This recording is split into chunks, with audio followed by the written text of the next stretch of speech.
السلام عليكم ورحمة الله وبركاته. عاملين ايه النهاردة بقى؟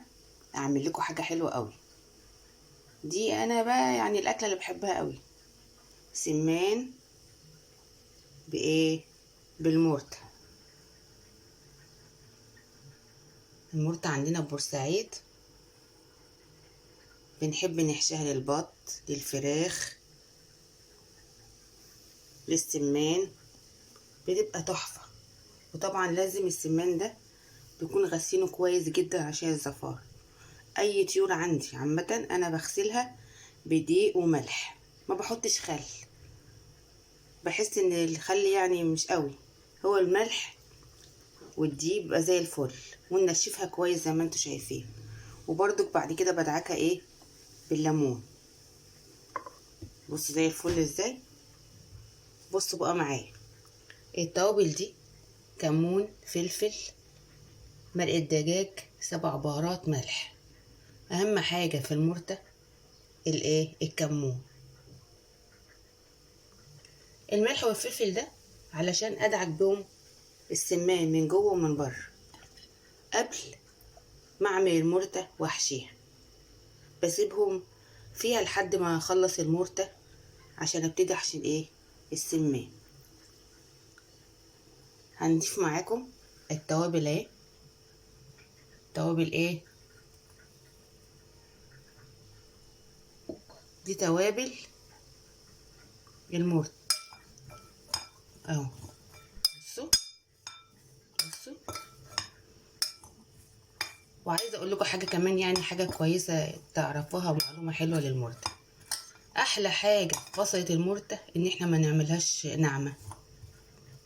يعني حتى لو عايزه تعمليها في الكبه ما تعملهاش ناعمه، وبتتعمل على الايد. يعني حلاوتها بقى لان اصلا هي اساسها ان هي بتتعمل بالايد، بتتخرط بالايد، مش مش بالكبه والمبشره. دي المرتة نقعد نعمل فيها كده بايديكي بقى بالمعلقه. انا بايديا بس عشان ايه؟ ماسكه بايد واحده اهو. بصوا بصوا يا حلوين اهو. عشان لما نيجي نحطها على المقلايه بنحط شويه زيت وايه؟ مكعب زبده زي ما احنا متعودين اهو. دي جاهزه على ايه؟ ان احنا ايه؟ ناخدها ايه؟ على المقلايه. هنا بقى نعمل ايه؟ هنتبل السمان بتاعنا بايه؟ بالملح والفلفل عشان يبقى تحفه كده، مفيش ولا اي زفره ولا اي حاجه من جوه. بصوا من جوه كده، بصوا من جوه كله. بصوا بصوا كله يبقى كله ملح وفلفل. انا برضك الفراخ بعمل فيها كده، بتبلها ملح وفلفل قبل ما اسلقها. انا ما بديش الفراخ صدمه والكلام ده كله، كتر دهون لا. ما دام انت غسلاها كويس ودعكاها بالملح والفلفل وغاليه الميه بتاعتها كويسه، مفيش اي حاجه في الشوربه، هتبقى تحفه. يلا بقى معايا نحضر المقلايه. وادي المقلايه على النار. المقلايه على النار اهي زي ما احنا ايه؟ شايفين. وفيها طبعا شويه زيت صغيرين، وزحمه زي ما احنا اتعودنا ان احنا نعمل ايه؟ ادي مكعب الزيت. النهارده الجو صعب قوي، هوا بتراب وحر، بدايه الصيف. حاجه ايه؟ حاجه كده في منتهى الجمال. بصوا عملت تش، متعودين تعمل تش. نعمل ايه؟ نحط البصل بتاعنا ونقلب. يعني على ريحته بقى، جربوه بس ريحه الكمون والتوابل دي 7 بهارات تحفه تحفه تحفه. بصوا هو بيحط كتير على النار يعني. بصوا ما بتاخدش وقت معايا ازاي. بصوا احنا بنحط شقشاق ميه، حاجه بسيطه، يا كده كده هتستوي ايه؟ المحشيه كمان. احنا بس يا دوبك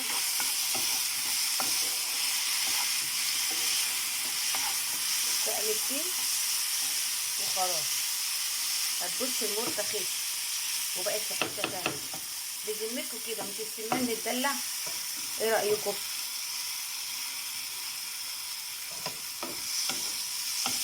بصوا بصوا الجمال.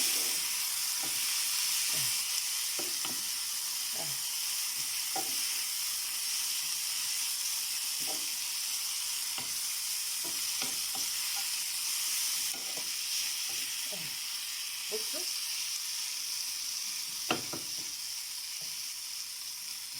نقلب كده كده. المرته جاهزه على ايه؟ انا قلت لكم ما بتاخدش وقت معانا خالص، جاهزه على الحشو. بس احنا ايه، نسيبها تستهدى شويه ونحشي السمين. ادي المرته بعد ما خلصت، بصوا جمالها. وده البصلايه بتاعه الشوربه والحبهان والورق اللوري، الورق اللوري. وادي السمان الجميل اللي احنا ايه، اللي نايم على جنبه ده ومحدش زيه. اللي احنا هنبتدي نعمل ايه يا حلوين؟ نبتدي نحشي السمان بالمرته الجميله اللذيذه دي، اللي ايه هتخليه ايه، السمان الشقي المدلع. هكمل بقى ايه حشو وارجع لكم. بصوا وانا بحشي السمان بحشي من كل حته، حتى بصوا الحته اللي عند الزور دي بندخل فيها زي الحمام. الحمام مش احنا بنحشي من تحت الجلد؟ برضو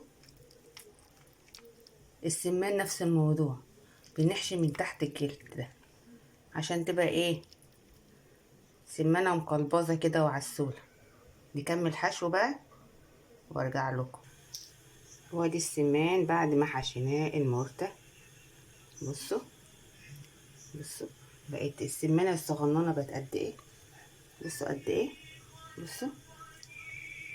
بس الامانة بقى انا كنت بكتف الرجل دي جوه هنا، بس للاسف بتاع السمان كان فاتح السمانة جامد قوي، فكده كده كان كل البصل اللي انا عاملاه المرته دي هتنزل في الشوربه وتضيع بقى جمالها.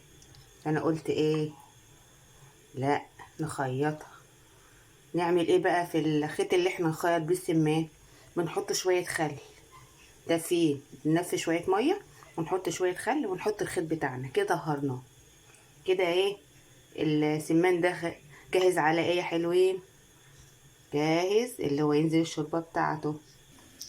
لقد حان موعد اسقاط ايه السمان. دي الحله الالومنيا الوحيده اللي عندي بحب اسلق فيها. نحط البصل، الورق اللوري والحبهان، وننزل السمان الجميل. بصوا بصوا على الحلاوه. كده كده في ملح وفلفل، بس انا برضو هحط شويه ايه، ملح وفلفل. هنحط بقى الملح والفلفل الاسود، وبحط حبهان بودر بحبهم، بيدي الشوربه في حاجه تانية خالص بصراحه. الشوربه كده بتغلي اهي، هنقفل عليها ونسيبها لما تغلي ونوطي عليها النار. السمان مبياخدش ايه سوا معانا. اتفرجوا على الحلاوه بعد ما استوى السمان. بصوا الجمال، بصوا بقى مقلبوز ازاي. شفتوا السمان؟ بصوا بصوا. نعمل ايه بقى، محضرين ايه معانا عشان نحطه في الفرن؟ انا بحمروش على الطاسه اهو. ده شويه صلصه وحبه زيت وملح وفلفل، وايه كمان، ومعلقه عسل نحل بتوديه في حته تانية. بصوا بقى هنعمل ايه، هندهن السمان كله. استنوا معايا. دهنا السمان من كل حتة، كل السمان من تحت ومن فوق من كل حتة عشان تتحمر من كل الجهات. بس السمان وبيعمله بصوا جاهز على ايه؟ على الفرن. يلا بقى ندخل السمان الفرن. دخلنا السمان الفرن. السمان الجميل طلع من الفرن. بصوا جماله في الفرن احسن ما نعمله ايه على مقلاية بحبة سمنة، بس كل واحد حر ممكن يعمله. وطبعا اقدم معاه ايه؟ الرز الابيض زي ما انتوا تحبوا. وهنقدم معاه بقى بصوا الجمال، بصوا بصوا بصوا بصوا بصوا بصوا بصوا بصوا بصوا الملوخية الجميلة. وجبة متكاملة، رز ملوخية سمان وجماله. وطبعا هناخد بقى من المرتة دي نحطها على الرز ويبقى حاجة كده في منتهى الجمال. بالهنا على قلوبنا وقلوبكم. ما تنسوش ترنوا الجرس وتشتركوا في القناة وتشجعوني، وكمان تجربوا السمان بتاعي وجماله. بصوا بصوا حلو ولا ايه؟ طبعا حلو. مش من ايد داليا. سلام عليكم.